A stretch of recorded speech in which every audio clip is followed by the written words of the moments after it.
ఒకటి గ్రహించాలి. మనం ఎప్పుడైతే విశ్వాసముతో ప్రార్థన చేయొచ్చు ఉన్నామో మన యొక్క ప్రార్థనకు సమాధానము మనము ఆత్మీయ స్థాయిలో పొందుకొని ఉన్నాము.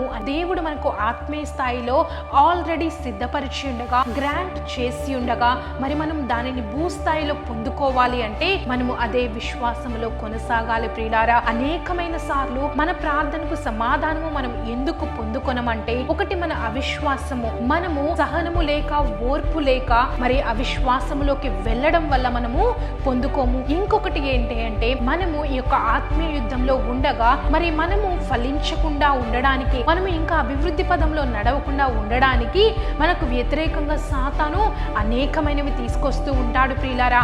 కాబట్టి అది కూడా మనము ఎరిగి జ్ఞానుల వలె మనం ఎప్పుడు ప్రార్థన చేస్తూ ఉన్నా కూడా మరి మనకు వ్యతిరేకంగా సాతాను తీసుకొచ్చే ప్రతి సాతాను కార్యములను, ప్రతి సాతాను బంధకములను యేసు నామంలో మనం ఎప్పుడైతే లయపరుస్తామో, విశ్వాసముతో మనకు అనుగ్రహించిన అధికారమును బట్టి యేసు నామంలో ప్రతి సాతాను కార్యాన్ని మనం ఎప్పుడైతే బంధిస్తామో మరి అది పరలోకంలో బంధింపబడుతుంది. మనం ఎప్పుడైతే యేసు నామంలో నేను ఇది పొందుకుంటాను, నేను అనుభవిస్తాను అని మనం ఎప్పుడైతే పలుకుతామో అది పరలోకంలో మన కొరకు విప్పబడుతుంది ప్రియులారా. మనం ఎప్పుడు ప్రార్థన చేస్తూ ఉన్నా కూడా మనము విశ్వాసంతో ప్రార్థన చేయాలి. మనము తెలుసుకోవాలి, మన తండ్రి మనకు నిజముగా ఇచ్చుదేవుడై ఉన్నాడు.